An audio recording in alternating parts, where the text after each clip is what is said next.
Thanks for choosing this free Anfield Index podcast.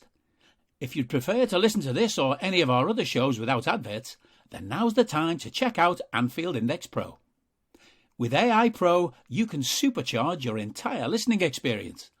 You'll not only get all of our podcasts without the ads, but you'll have them far faster with our Quick Publish feature available exclusively for subscribers.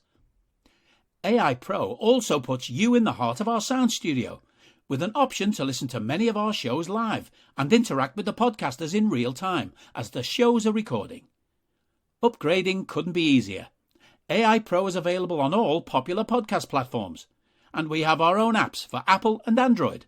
Just head on over to AnfieldIndexPro.com and get started today.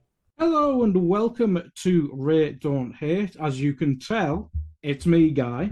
We've all had a crack at hosting this fade out. We went from Kay to Tadiwa to me, so this time it's my season. Tadiwa is busy. He does his own podcast now over on EPL. But exciting news, I get to host and I get to introduce some new people to podcasting. It's going to be more of a rotating cast this season.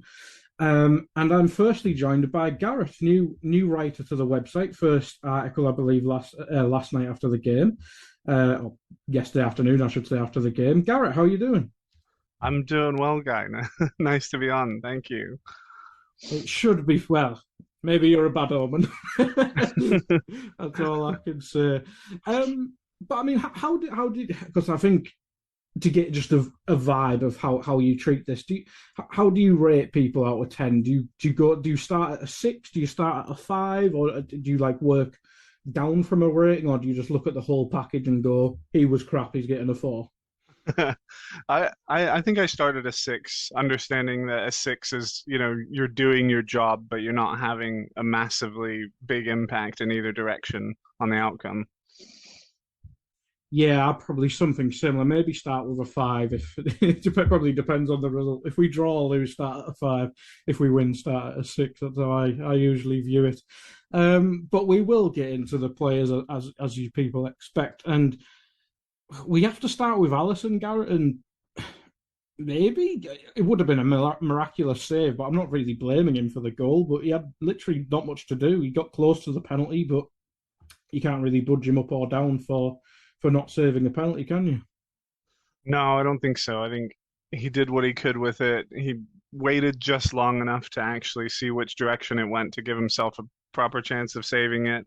I think the problem for him was that his distribution was pretty bad compared to his standard, at least. You're talking about some definite situations where it looked like he was trying to get a quick out ball to the wings or something, and then it just went into the stands, and that's not what we want to see from him. Yeah, it was a tough one, because I think maybe we should have expected Fulham to play quite aggressively. I think we may have been used to Norwich being the promoted team we played, but Fulham at Craven Cottage, which is obviously quite a small, tight pitch as well, they just really pushed up onto us, and we really couldn't get the ball out, especially Alisson. So yeah, maybe that's a knock on him. I went with a 6 myself. Stephen Smith, who wrote up the player ratings after the game yesterday, also went with a 6. What have you gone with, Garrett? I gave him a 5 because of the passing, where we rely so much on that, and it just felt like across the pitch we had some problems with passing, but he was not innocent in that. Yeah, I think that's fair. I think 5 or 6, you're looking at the right area there. Now, on to the more interest. Basically, everyone else is more interested than Alisson in this game, and we have to start with Trent. We'll start with Mitrovic's headed goal. I don't think that's Trent's fault. I think he could do better, but I'm not going to blame him for the goal, because Mitrovic is massive, and he has a run on him. Maybe he could have made it more difficult for him, but I think that's bread and butter for a striker like Mitrovic. But his general play, Garrett, was pretty dreadful, apart from one diagonal pass that I remember. But he was a bad day at the office for him, I think. Yeah, he definitely missed a few of those diags that you expect him to hit to feet again and again all season long. So poor outing for Trent.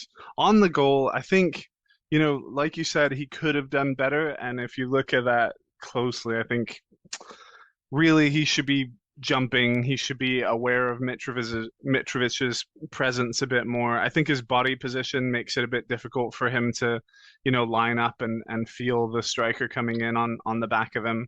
I don't massively blame him as such. I think the rest of his play is really the main thing, but I do want to say I think he could have done better in that situation for sure. Yeah, and it sums it up. I went with a 4 out of 10.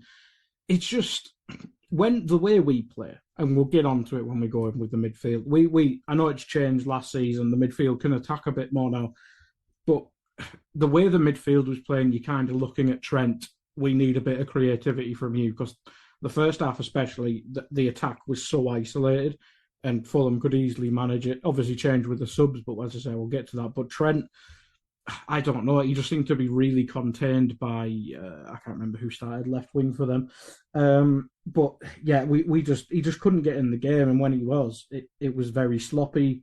The one touch stuff we usually do, his combinations with Moore just didn't come off. But yeah, it was an all round poor performance with him, and I went with a 4. Yeah, I went with a 4 as well. He looked like he almost had it. It was one of those situations where there were so many different players who were just a bit off their game, and it's hard to know exactly why. And I think, Klopp talks about that in terms of attitude. And I think Trent falls prey to that quite often. I mean, more often than you would like, certainly from such an amazing player overall, where if the team is a bit in their own head, not clicking, he tends to be one. He's not going to shine in a poor team very often. He's really reliant on everyone else around him being able to function properly. And I think when he sees that breaking down, he's not really the difference maker at this point in his career. And maybe we'll see that develop in later years. But yeah, you want someone of his quality to be able to take the game by the scruff of the neck and really push us forward. And he was definitely not able to do that. That's an interesting point, actually, about him maybe carrying us a bit. Obviously, he's basically one of one in that position. Like we couldn't replace him. I'm not saying otherwise, but if the team structure is kind of gone, it's almost you'd like to see Trent do better in situations like that. But at the same time, from right back, as you said, he's so dependent on the right centre back doing his job, the right centre midfielder doing his job, even more to a certain extent, helping out defensively. So it is maybe the argument for him to become a midfielder. That may be the strongest argument for it is he can just get more involved, safety free, without a risk free in that position. But yeah, it would be nice if he had a spectacular game whilst other people were struggling around him. But yeah, it was a tough day at the office for him. But no, that's an interesting point, and we'll hopefully see less bad games. So, yeah, well, we saw him coming in more central in a lot of games last year, but certainly in preseason, I noticed that he was, doing it as much as ever, pushing in. It's like the entire right side of the field is his area if he wants it to be. He can go right up to the middle of the field in order to facilitate passing, maybe 10 or 20 yards outside of the opposition box. He doesn't switch over to the left side at all, except when it comes to the thing where Robertson and him switch on when we're defending a corner. Yeah. So he's got a lot of free movement, and I think that can be really good for us moving forward because, like you say, he does lend himself well to midfielder situations, center midfield situations, but he's just been so unbelievable from right back that I'm not really looking for it until maybe Klopp leaves.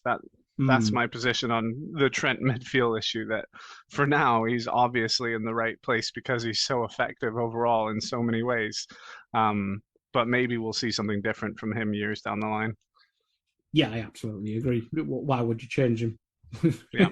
Especially the way Klopp plays. Like, do you really want him playing the Henderson role, filling out right back? No, not really. So no. Well, Henderson doesn't fill in at right back anymore, but we'll come on to him in a sec. We'll go over to the left back side. Robertson, I don't think he was quite as bad as Trent, but there was certain opportunities that he kind of squandered. There was that cross come past literally in their box where he basically had a shot and a cross at the same time, and it was neither. Wasn't overly involved. Maybe should have done better blocking the cross for that Mitrovic header, but he was. I think it was 2v2, but Cabano or Tete, I can't remember who did the cross, had a good run at him. Maybe should have done better there. I went with a 5 myself. Maybe just one. He just couldn't get involved because the rest of the team crumbled around him, but I don't think he had an overly good or bad game. Yeah, I gave him a 6 for the same reason. I think his overall play was fine. He wasn't a weak link in big situations, other than, could have done better on a couple of his passing opportunities in the opposition box. That one that goes through for Luis Diaz, where you just absolutely know a little bit less power and Diaz has a tap in. That sort of thing, it seems like it's a decision-making factor for him, where he knows that driving it in hard is a good idea, but he might need to take a little bit off of it just for that control. And players like Thiago are excellent in that, and Robertson does so much well, but you think it's just a little bit of finesse needed in some of those moments. Yeah, that's the thing. I saw quite a few shouts for Tsimikas to get a run. Robbo's clearly the number one, but if he doesn't start showing them that composure again, which he will, there was spells last season he had a bit of a dry spell, and Tsimikas was probably in better form, to be fair, but Robbo's the defined number one. But I would like to see more Tsimikas, and it doesn't really matter at the minute because he's injured. But yeah, if Robertson maybe doesn't pick up his level, maybe we'll see more of Simi, but probably not. But he wasn't anywhere near the main player in this game. Let's start with Matip, because Van Dijk we've got more to talk about. Matip, for me, had a really odd game. Yeah. Because I thought he probably defended better than Van Dijk, but on the ball, he was dreadful. I think he did one nice dribble out of defence. Other than that, he literally went full giraffe mode, and his passing was awful. And I think his passing is probably what I mainly blame for the penalty situation. We'll come on to Van Dijk in a sec, but Matip's pass there got easily cut out, and they countered so quickly. But Matip it's not something we've seen probably in a year and a half. It's just an awful game for him. That's interesting you say that. To me, he was one of maybe 2 or 3 players that came out with some credit at halftime. At halftime, halftime, yes, I agree. Right. Actually. I think he looked like he was holding things together while players were falling apart around him in the first half. And so I want to give him some credit for that. But like you say, his passing was poor. And I think the worst of it was that one mazy run he did, bringing out of defense, that we like to see because he's getting better and better at turning it into something valuable. That one ended in one of the worst passes of the game for him. So it's such a disappointing moment. I think he's definitely our second best center back for me. And on the day, pretty similar to Virgil in terms of overall level, who we'll get to in a moment. But I gave him a 5. I think he definitely was doing really poorly in the second half, became a part of the overall problem.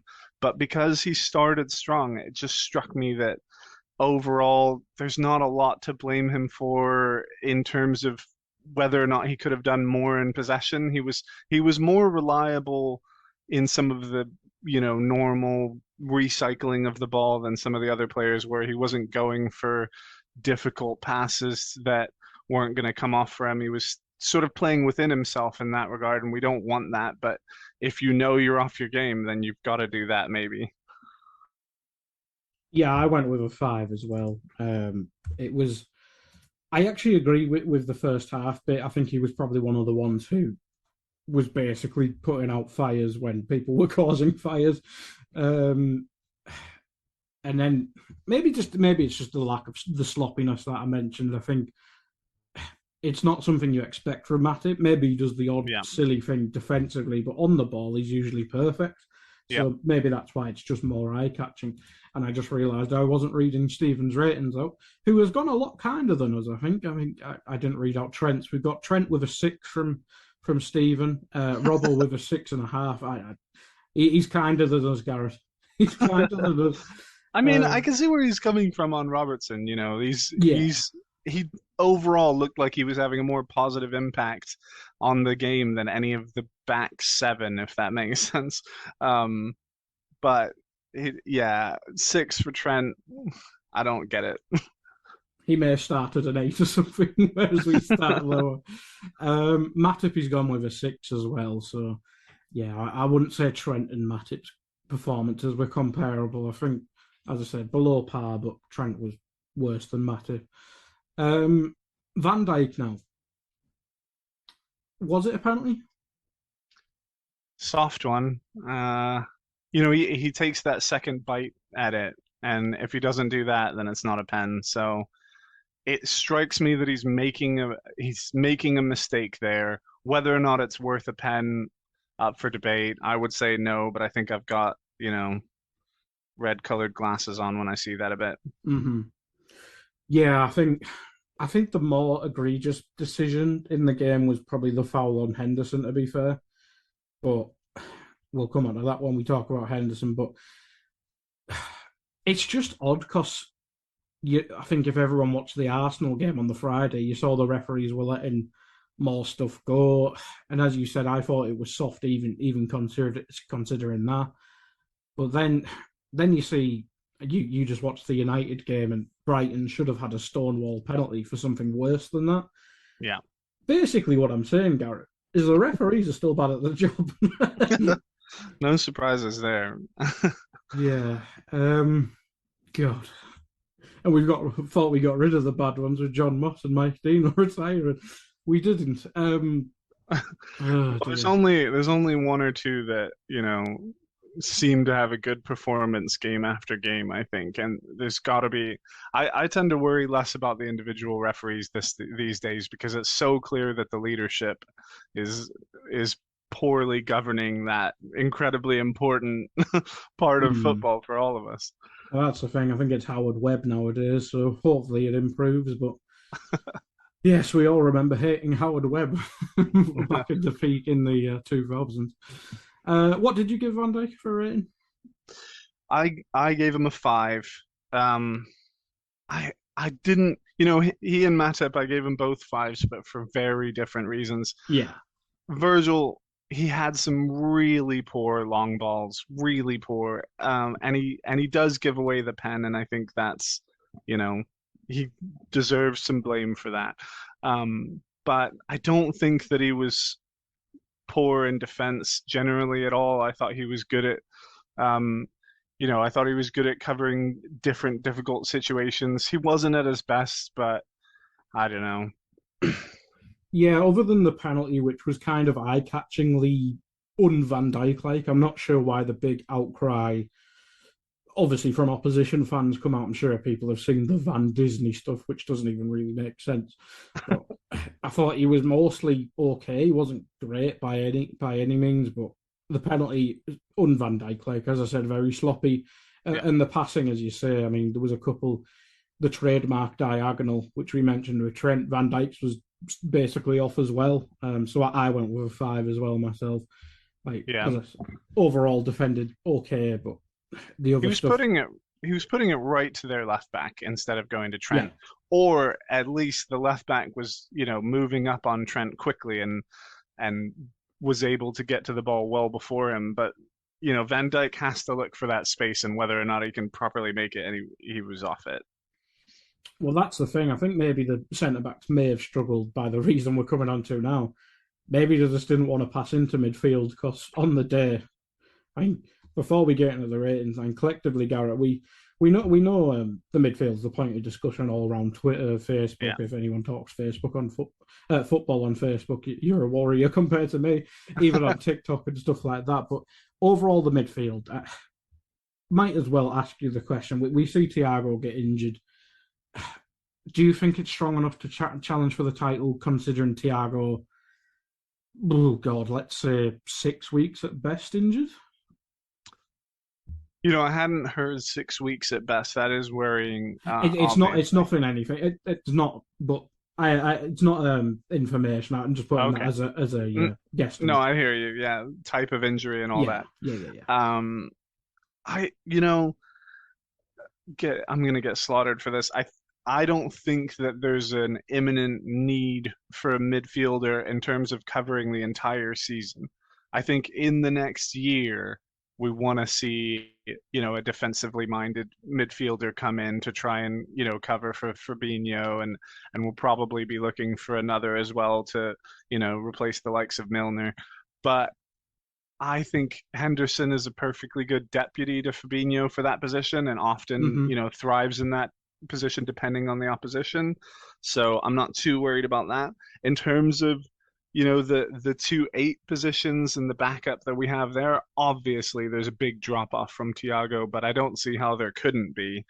And when we look at how we finished last season, if indeed, like Klopp has said, Carvalho is going to be an option for the midfield, then we have, more young, attacking minded midfielders for those positions. And so I think we definitely can still challenge with the midfield squad that we have. It's just a matter of how much confidence we have in that based on luck with injuries and, whether or not someone like Carvalho is ready for the number 8 role. Yeah, and Harvey Elliott, who we'll talk when we get to the subs as Absolutely. well. Similar situation. I mean, we don't usually. Obviously, it's more of a rating podcast. But what would you run with in midfield now that Thiago's injured and you mentioned Henderson as a deputy to Fabinho? Is that where you see Henderson now, or do you think he'll still start as the 8? I think, if you're looking for the strongest possible lineup, you definitely need Fabinho and Henderson both in there. So Henderson still in one of the 8 roles is going to be our strongest 3. And I don't know how comfortable he is on the left side of that, but I'd be interested in seeing that with Elliott on the right side of that midfield as our potential strongest, available at the moment. But I think Keita's not available at the moment, is he? I mean, I think Klopp said he's definitely back for Palace, but oh, I okay, all thought right. I thought he was back for this game, so he I might be just lying. assumed we had a couple more Yeah, weeks of that, when I didn't see him in the squad. yeah. I think he was ill rather than injured. So, and Yeah, people said COVID, but that wasn't confirmed or yeah. denied. To So be fair. in that case, Fabinho, Henderson, and Keita would be, Hmm. my lineup for the biggest games. But at the same time, when you're looking at opposition and who are expected to be in the bottom half of the table, newly promoted sides like Fulham, I would think that either Fabinho or Henderson in the 6 would be good with Elliott and Keita in front of them. Hmm. Um, so that's my lineup depending on the opposition. Yeah, that's what I'd like to see against Palace. I think Yeah. whoever at the 6, I don't think it should matter too much. Well, we'll get on to Fabinho in a sec. He looked very drunk, but if they're both on form, we know Fabinho's better in that role. But yeah, Elliot probably one of our better players in pre-season, and Keita, well, it was the plan was rotate Thiago and Keita. Now we're down one, so Keita will have to play. But let's get into the ratings. I'll start with Thiago because he came off. When did he come off? It was about 50 odd mins, wasn't it? 51 mins. Yeah. Um, it's a tough one because obviously he didn't play the entire game. Can you knock him for that? Maybe. What did I go with? I've noted it down and I've lost it. I went with a 5. I thought he was the best of the 3 in the first half, but he himself was struggling quite a bit as well. Maybe it was just the fact the other 2 weren't doing their job and he couldn't shine in the way we usually expect him to. But it wasn't a good day. But I think he's the least at fault in out of the midfield 3 that started. Yeah, I would agree. I think I gave him a 5 as well. There was a moment really early on, first few minutes, where an early tackle comes in, or sorry, late tackle comes in on him, and I just thought, oh, we're going to be too quick for them. Our passing is just going to be ahead of them, because we have that ability to move the ball around the midfield too quickly for anyone to track in terms of, escaping a press like Fulham's. But the pitch was too small and the players weren't ready for it. So, Mm-hmm. There's going to be some discussion about whether or not any particular player on the field stank the gaff out. And it wasn't Thiago, but you can imagine him being affected by that if just nothing around him is coming off. In a similar way to Trent, but he generally has, more ability to assert himself on the overall flow of the game and make sure things are moving forward for us. And he just wasn't able to. He didn't have his passing boots on. He didn't have anything in particular to offer that would be game changing, but he wasn't as bad, like you say. I think the three midfielders, along with Trent, were the weakest of the starters. I'd throw Bobby in as well, but yeah, I'd agree in general. Yeah, I might throw Firmino into the mix there, but Thiago definitely the best of the starting three and still not good enough.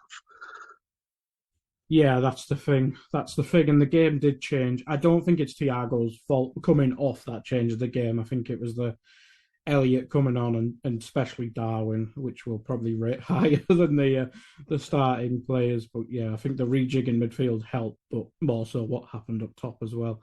Yeah. Let's move on to Fabinho, and I went with a 4. I think he did the odd nice tackle or bit of defensive work in the first half, but on the ball he was panicked. He was just dreadful, and he didn't really seem that confident in covering players. And we did see at times that Mitrovic had free run at the centre backs.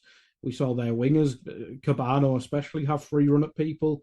Now, I know the 8s have a defensive responsibility in that as well, but Fabinho, the player we usually see at top form, will dominate a game, whereas this was the polar opposite. He was weak, he was flaccid, he wasn't doing Fabinho things. And I may be talking myself into going lower, but I went with a 4.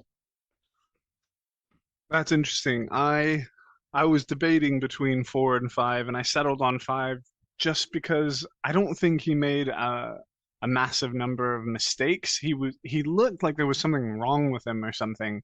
And I think, the narrative with Thiago comes into play here, where it's a little bit hard to say exactly why things weren't working for him, if it was just part of the overall malaise of the squad in the first half.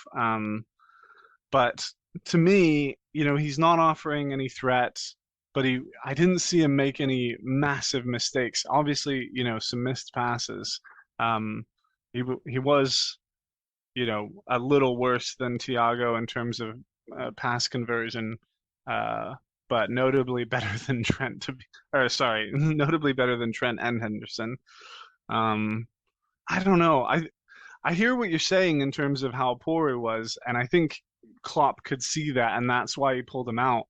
But it felt like he was either carrying something or, something wrong in his head, honestly. Like, just couldn't see the game, couldn't keep up with it, wasn't able to have a big impact, but at the same time didn't make many mistakes. His positioning could have been a little better, but I didn't see him as a massive weak link as much as not being able to get up to the speed, not able to handle the press, not able to find space for himself, and honestly not able to put in the type of tackles and forward passes that we expect from him. Yeah, that's interesting because I think, obviously, I think he had a worse game than you did there, but the narrative coming out of the game afterwards was obviously the Henderson stuff is always there, Yeah. but Fabinho was almost getting a bit of a side eye because he didn't finish the season too strongly, and I think he had an injury like 2/3 of the way through last season, if I remember correctly. And we know in the past it takes Fabinho a long time to get over an injury. But I expect and hope that this is just rustiness and lack of fitness, because we know the plan was to have a friendly today after the Fulham game, but I think both us and Aston Villa pulled out of that due to injuries. So hopefully it is just a sharpness thing, as you say, but we don't. Henderson can play well at the 6, but Yeah. there's just a level Fabinho has that I don't think Henderson's ever reached at that position. Yeah, and maybe we'd be able to look at this game in general and think about the short preseason, the earliest start the Premier League's ever had, and think to ourselves that this is all excusable and that we'll find our stride. And I do think we'll find our stride and that is a factor. But since we played so well against City a week before, you can't write it off. You know there's some real problems with what happened on the pitch yesterday. Yeah, absolutely. And before we get to Henderson, I realised I forgot to read out some of the listeners' ratings because the website does have an average. And I know this show was locked behind AI Pro in the past, but if you're new listening to us, go check out the player ratings. I tweeted it out a bit. Me and Garrett retweeted it, I believe. But I'll go through some of the key ones because I did forget some of them.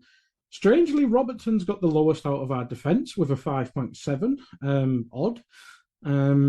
Just for comparison, Trent has a 6.5. I think that's maybe a bit favourable there. Thiago got a 7. Again, I think that's quite strong. And Fabinho got a 6.7. Again, strong. I think maybe some people are playing silly buggers. But yeah, and some reason Alisson got 7.6. Someone's been really kind there. But I won't read out the rest. But Jordan Henderson, then Garrett. It's basically the litmus test of everyone's opinion on Liverpool now. You either hate Henderson or you love Henderson too much in either directions. Where do you sit? Let's get to know you. Where do you sit on the most boring but also the most frequent argument in Liverpool's social media? Well, based on yesterday, I definitely would say that I love Henderson too much. What I mean is, in general, I'm definitely a Henderson defender. I think it's ridiculous the amount of criticism that he gets. People saying that he shouldn't be a starter for us. Frankly, I don't think that they have, a full understanding of the type of work that is needed to keep a midfield working. He's so crucial to so much of our style. He's obviously, anything related to him being a captain, leader, off the pitch stuff. Most people agree on that. When it comes to how he plays on the pitch, generally speaking, I would say he's so underrated because the types of things that he does on the pitch are so mature, and he understands that he has some limitations. He was a very technically proficient teenager, and he's obviously lost a lot of his agility that he had when he was younger, but has such a good ball and an excellent passer, excellent understanding of positioning and how to move things around quickly when he's, I was talking about this yesterday, that I think he's underrated in terms of his passing ability in tight spaces because he has no dribbling ability in tight spaces. So I have plenty of thoughts on him in general, but as for yesterday specifically, quite a different matter. Yes, and I suppose the best way to sum this up is I gave him a 3. All right. Yes, it's bad to kick off the season like that way, but so was drawing to Fulham. The thing is, I'm sat in the middle of that argument. Just some people, obviously, I'm a long time AI person. Maybe people think I'm harsh on him or whatever. But I think I'm somewhere in the middle on him. I want him to really do well. I think he's now better as a 6 than an 8, and I think that's probably been the case last season and maybe the season before as well. But we don't have an option to play where he usually plays. But yesterday, again, almost similar with Fabinho, but I think maybe to another level. He was panicked on the ball. He was pressing at the wrong time. Every pass seemed to be overhit until he went to the 6, where I think I'd say his long range passing is probably one of his biggest strengths, with usually his work rate. But in that game, as we mentioned, Craven Cottage, tight, etc., he was just surrounded by people and he just never really got going. And until he moved back into defensive midfield and there was a lot more space for our play because they were worried about Darwin and Elliott could take the ball in tighter areas. I just thought he was basically doing everything wrong. But the finish as a 6, I think that improved quite a bit for him, to be fair. So maybe I should have went with a 4. But as I said, I thought, as we said, with the midfield was probably the biggest issue. I thought he was the weakest of the 3 when they were already pretty poor as a unit. So I just went one lower than Fabinho. I also went one lower than Fabinho, which puts him at a 4. Um, I have him and Trent both at a 4, and those are, spoiler alert, my lowest ratings for the Mm-hmm. squad. Henderson's game yesterday was so strange to me because I do think there's some genuine positives to see in it. Not in terms of, his ability to properly affect create the chances, make something really positive happen, but in moments where everyone else seemed almost well, not everyone else, but the rest of the midfield and the defense for sure seemed disinterested almost in handling what Fulham was bringing at them. He did seem interested in driving the ball forward. He had something like the mentality needed to make sure the right things were going to happen in terms of driving the ball forward with the passes and trying to link up and everything. But it was just all not coming off for him. He was so poor in his passing game compared to what you would expect. Well below his normal numbers. It's a difficult one because you don't want to see that from your captain who's Mm-hmm. already received unfair criticism and everything. But I'm rating him as one of the 2 lowest on the day, and that's testament to the fact that he was unimpressive in terms of his actual ability to execute anything. So when, like you say, when Fabinho comes off and he moves into the 6 role, you see him get a little bit more comfortable. He's not exactly dictating play, but he's making fewer mistakes. I think in our worst moments, he was dictating the play, and that's where the conversation about whether or not, yeah, exactly, the conversation about who might be stinking the gaff out, it looks like it's him, and that's why he's received such harsh criticisms, I think. And so if he's able to start hitting his passes, even the simple ones, to recycle the play, hopefully from a 6 role against a weaker opposition, I think he'll be fine.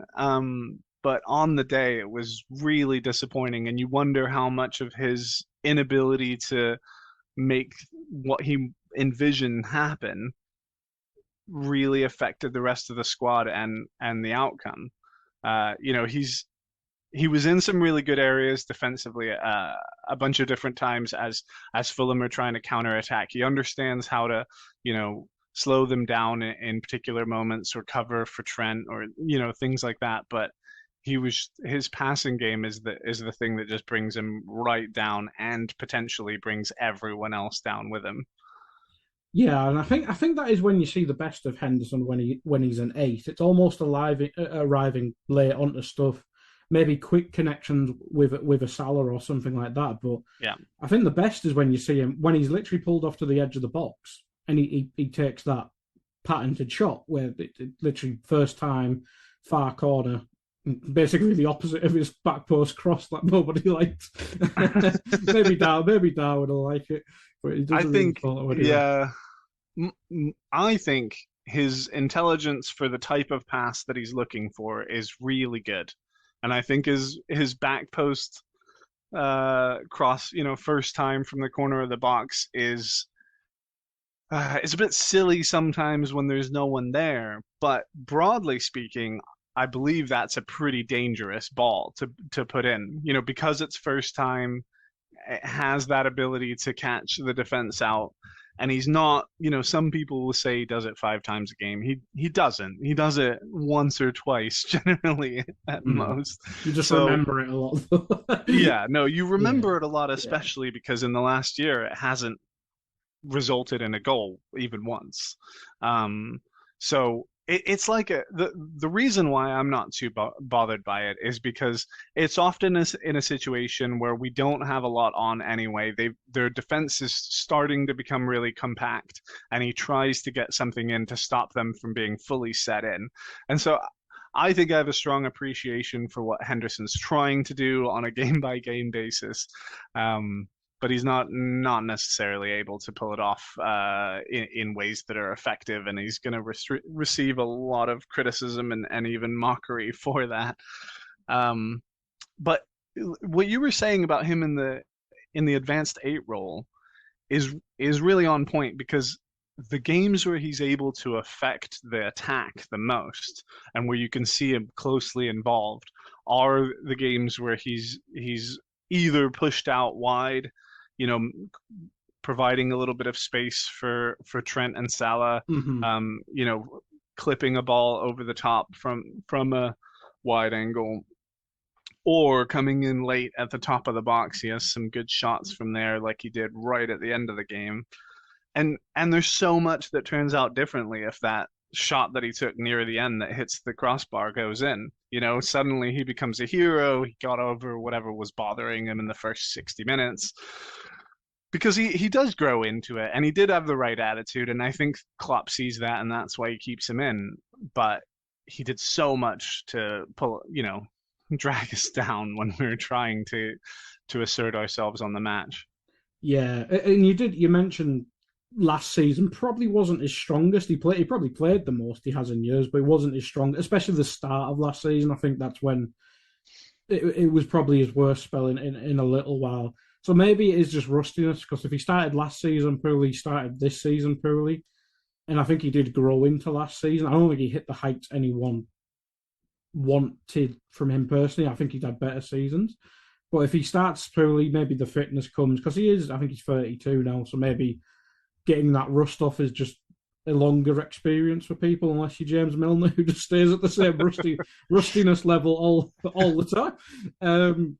But yeah, hopefully he does improve, because with Thiago being injured, you imagine the two pillars of the midfield going forward will still be Henderson and Fabinho, with hopefully a bit of Harvey sprinkled in.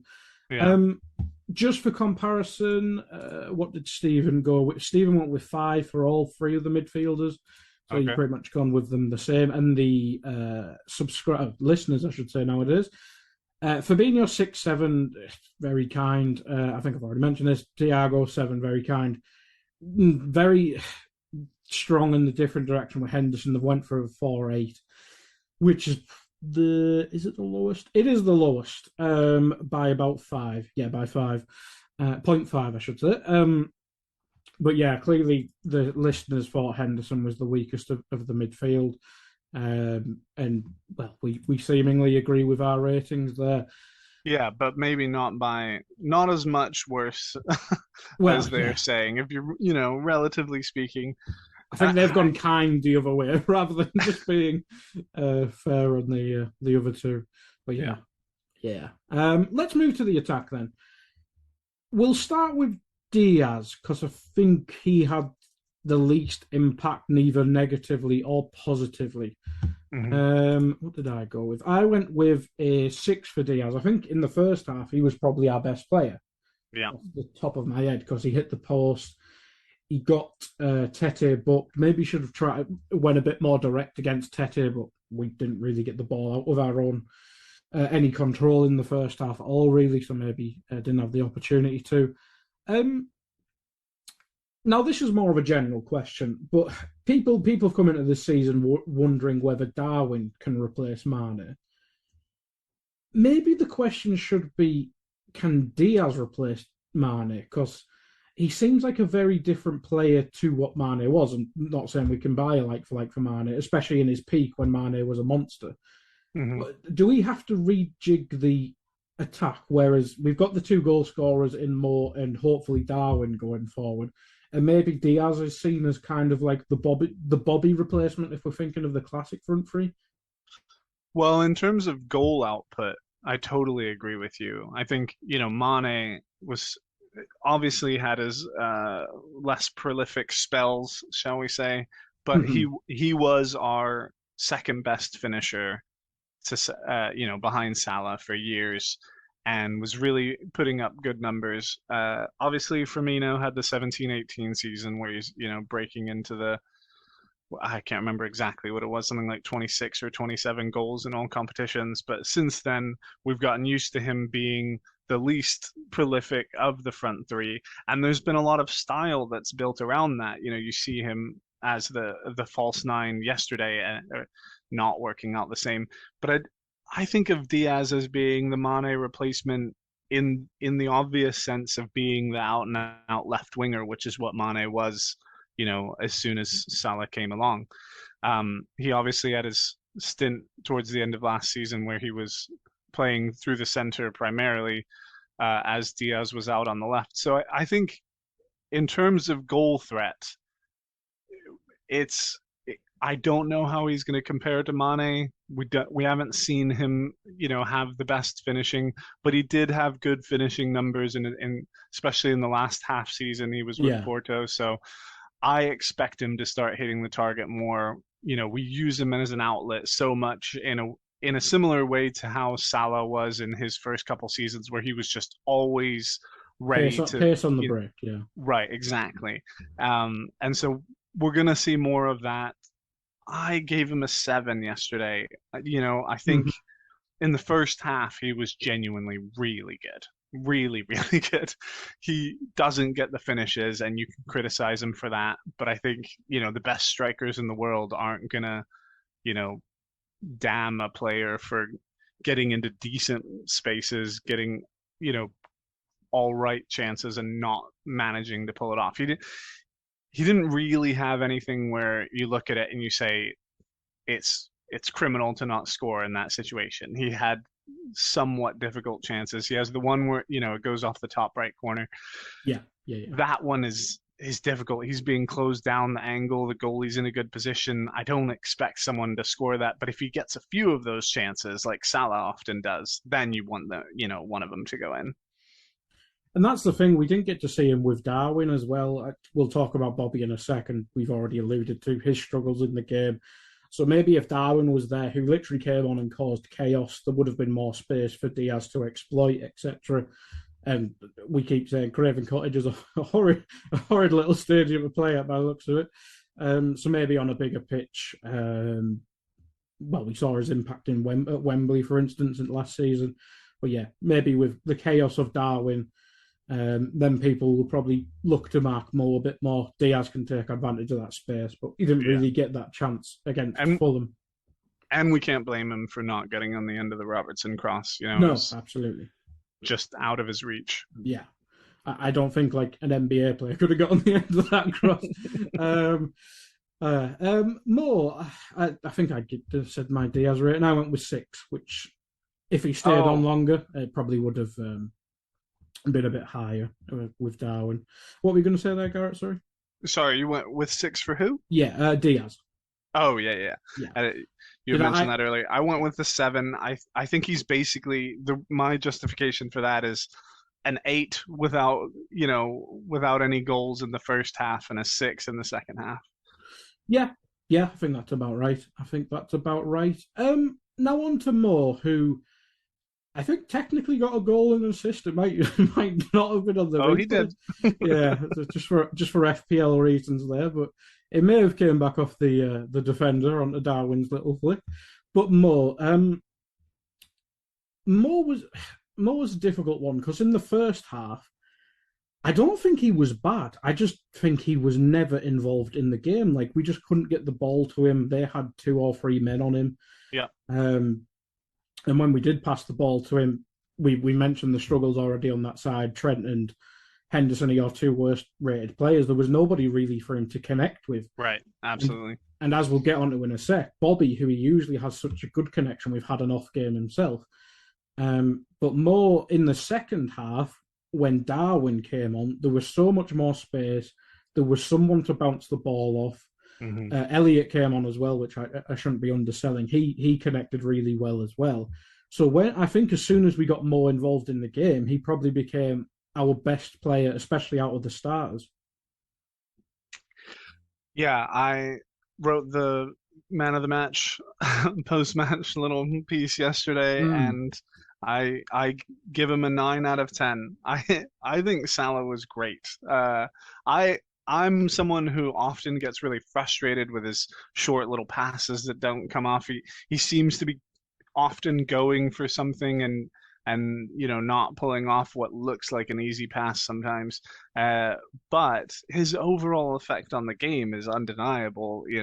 From a goals perspective, from a maturity as well. We see him tracking back more and more, affecting situations defensively, understanding when he needs to, hold his run, that sort of thing. The the first half yesterday, like you say, he couldn't get much involved. Some of that has to do with not being able to connect with Trent and Henderson. I would put a lot on that. In addition to being double marked, not having the support from Firmino either, in my opinion. So he's not able to create much when their defense is there. There was in the lead up to the Luis Diaz off the top right corner shot. Salah's away. There's a ball through, and he looks like he's away. And then he recognizes that a couple of defenders are there to cover him. He's not going to get around them. He could try some magic, but he's outnumbered, and he slows the play up. He turns around. He avoids a little tackle, passes it off, and it leads to that Luis Diaz chance. And so for me, he was the most intelligent of the attacking players in the first half. Even certainly in the second half, very early substitution of Nunez in at about 50 minutes. We don't really see that from Klopp very often, but it was a dire situation. So it's a new era with 5 subs. You can get risky. It's lovely. Yep. Yeah, you're used to waiting till after 70 minutes for the first sub, even when we're chasing a goal. But when we're down against a newly promoted team, you want to see that early substitution. And we saw 2 at once on 50 minutes, and Nunez makes a massive difference, really opening up on that space for Salah to combine with him. And I thought it was so interesting that Salah had 2 such similar balls into Darwin before the second one actually goes in. Darwin tries a back heel, the same type of back heel flick for both of them, and the second one comes off. I just think goal and an assist, something to celebrate in such a difficult game. He's obviously able to make an impact when others are struggling. I'm giving him a 9 partially out of deference to the fact that it's his 6th year running, scoring on the opening day of the Premier League. It's just wonderful to see that type of reliability for him season after season, just being a consistent goal threat, never ever, dropping his level to a point where we would be concerned that he's, somehow losing his touch or something. He's developing and changing his style, becoming more mature, like I said, and we can't blame the result on him at all. I just see him as a really bright, hopeful part of the team with the new contract and the new season, where I expect him to really push on and show us what he was showing us a year ago, that he's the best in the world. You've convinced me to bump up his rating. I've gone to an 8. I was at a 7, but I've gone to an 8. I think you're right. I think we can't really. I think you just got to keep him at whatever your starting point is in the first half. But the impact, you mentioned a goal and assist, but when the game opened up, he was pretty much centre to everything in a positive light for us. So yeah, I'm going to bump him up to an 8 from my end and a 9 from you. He's certainly a man of the match shout for me. And you've mentioned that you've already written the piece on the site. But we'll discuss if there's anyone else in the reckoning. But I don't think Bobby Firmino is going to be in the reckoning, because almost a sad game, because he was so good a couple of years ago. I mean, probably 18-19 was probably his last amazing season. 19-20 flashes of what he was.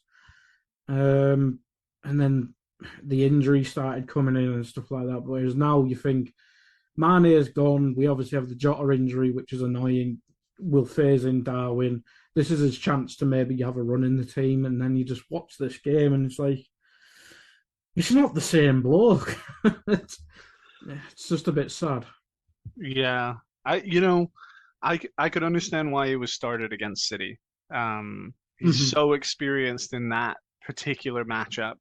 He knows no one doubts his pressing game, his ability to, you know, move around off the ball and pressure the back line, stop the passes going into, whoever's playing defensive midfield for the opposition. Yesterday was rough.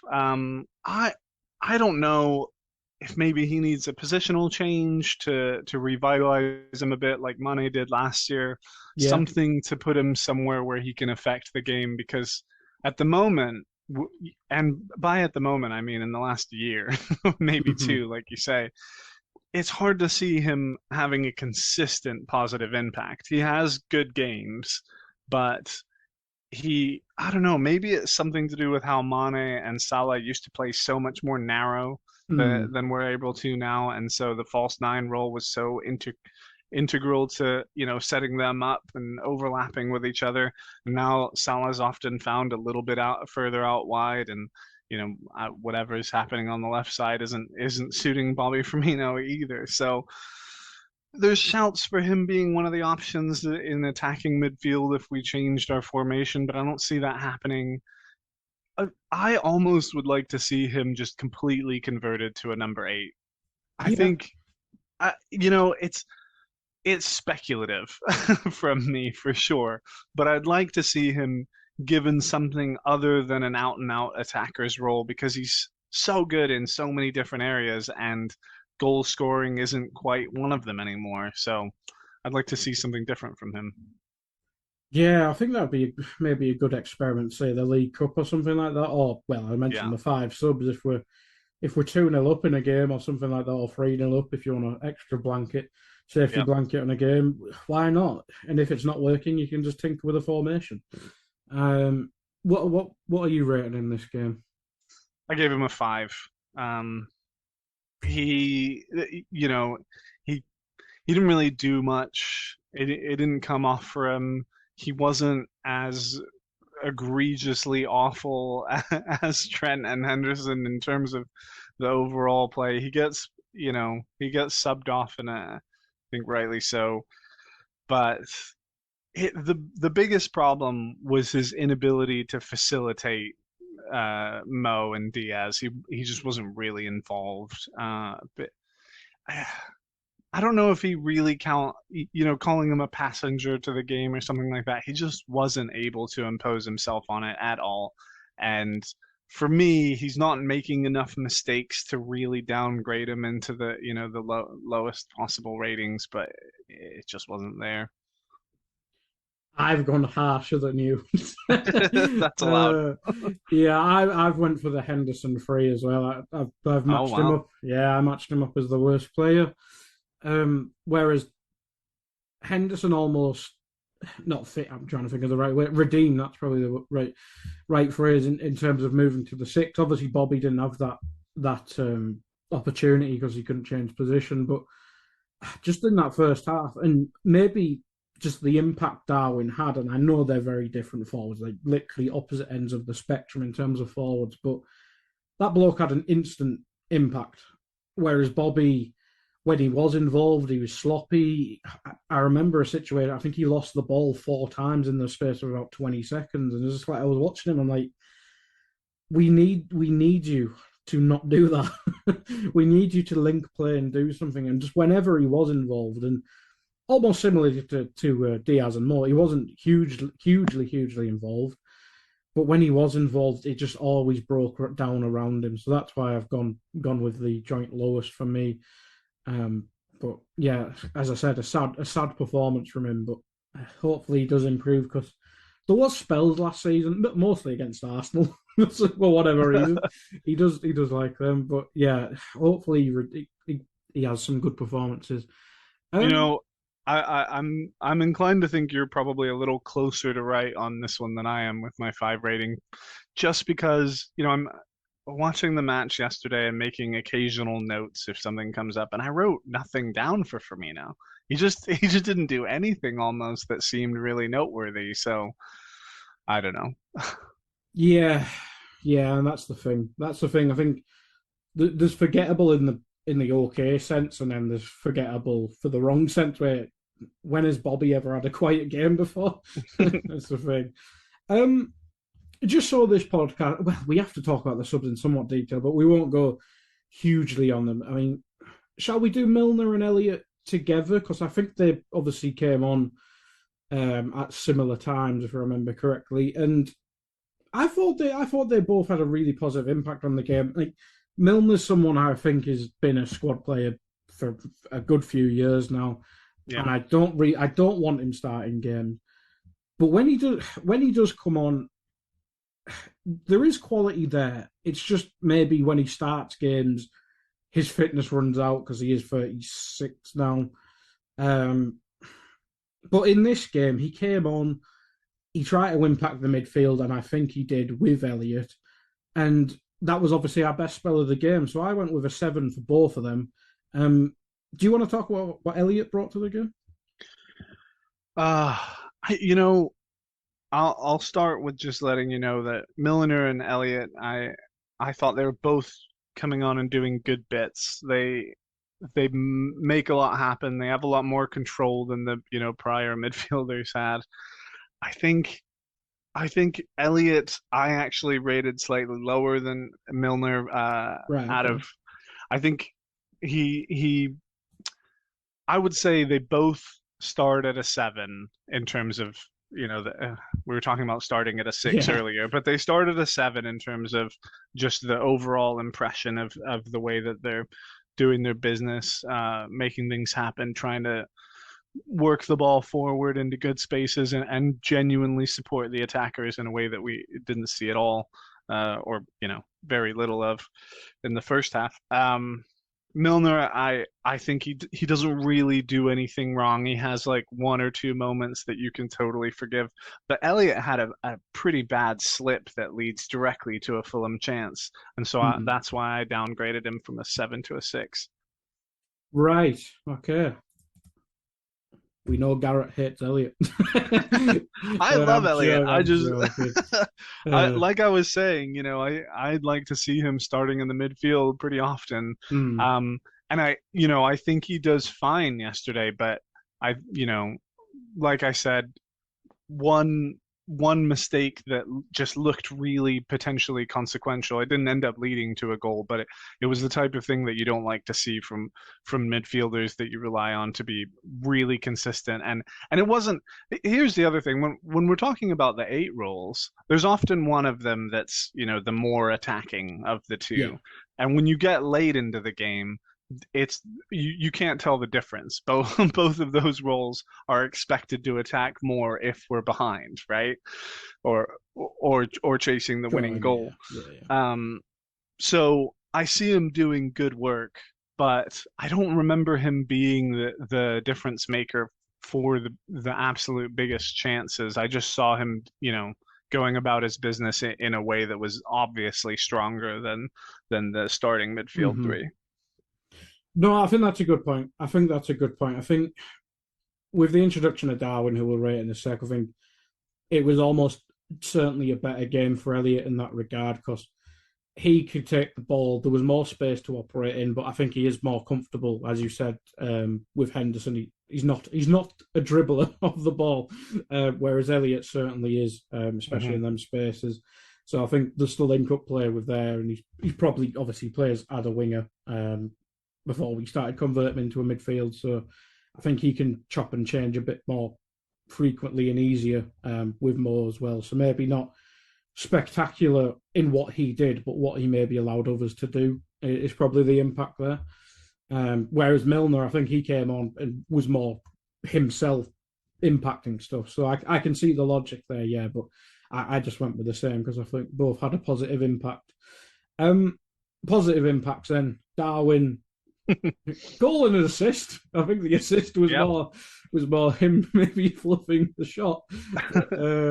Hey, it helped my my FPL. So thank you for that, Darwin. I went with an 8, and you've mentioned Moore's your man of the match. I think just for the way he came on and changed the game by just introducing chaos, I think Darwin's going to be my man of the match. But I think they're the two main shouts. Yeah.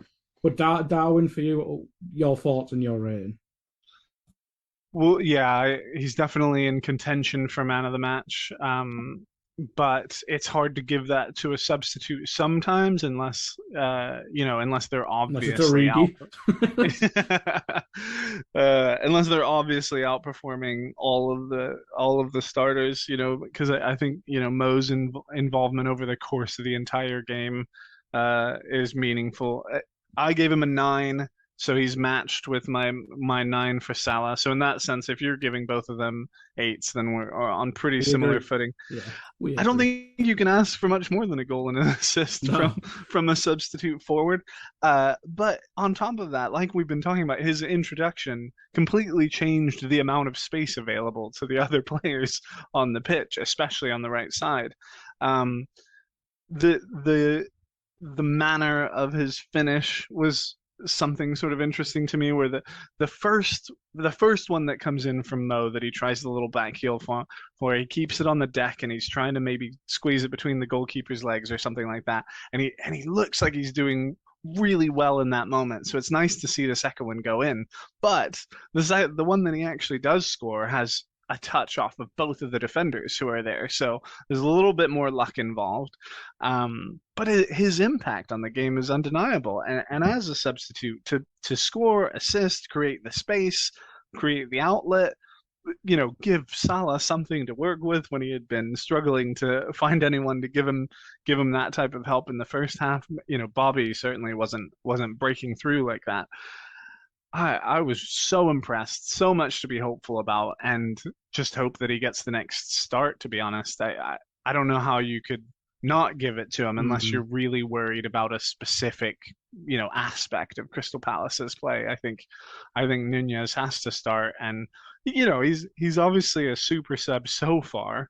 Uh, we saw him score 4 goals in the second half in his third preseason appearance, but that that sort of goal scorer has been what so many fans have been crying out for such a long time, and his stock has risen so much, obviously in the past year, where he's being compared to the Erling absolute Haaland. best, Erling Haaland in particular, obviously, as the other number 9 signing of these two best clubs in contention for the league title year after year. I'm just so impressed with him. I'm so excited about what he offers, and honestly, if we can work out how to manage the game better than we did yesterday in terms of you know fitness levels, concentration, and passing, we're gonna have just a ridiculously positive season, because you can see that the chemistry between Salah and Darwin is already there, which is the one thing that we probably weren't too sure about. I heard a lot of people talking about how he was going to drift left, and so Mm-hmm. he and Louis Diaz would be sort of overlapping. And it always sounded like Salah will be left a bit on his own out on the right side, and we don't want that, because he's actually really good at little interplays with the other forwards, and he certainly showed that yesterday. The two of them, just so much to be hopeful about moving forward. Yeah, that's the thing. Albeit the result was pretty devastating, because we know in first game of the season and all that jazz, but we know how tight the title race has been, and dropping points on the opening day to a newly promoted team is not great. But we're coming out of the game annoyed by the result, but then you look, our new signing just came on and nearly rescued a game for us. Yeah. It's not a positive spin, but an excited spin, if that makes sense. So yeah, it's The hope. positive spin, Yeah. the positive spin has to be that, sometimes it takes a wake up call for this squad to get Mm-hmm. going.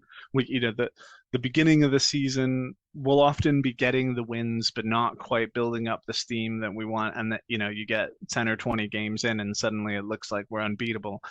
And so I'm just hoping that with this early start to the season and the way things are going, we'll just see them really react well to this and keep it in mind, um, as, as they go through what looks to be a tough start to the season. Yeah, yeah, absolutely, absolutely. And I think we'll finish up there. I've been Guy Drinkle. This has been Garrett with me. As I say, rotating cast. I'm not sure who is with me for Crystal Palace. Sadly, that is a Monday night game, so we have to wait a whole long ass time for the next game to hopefully fix our start to the season.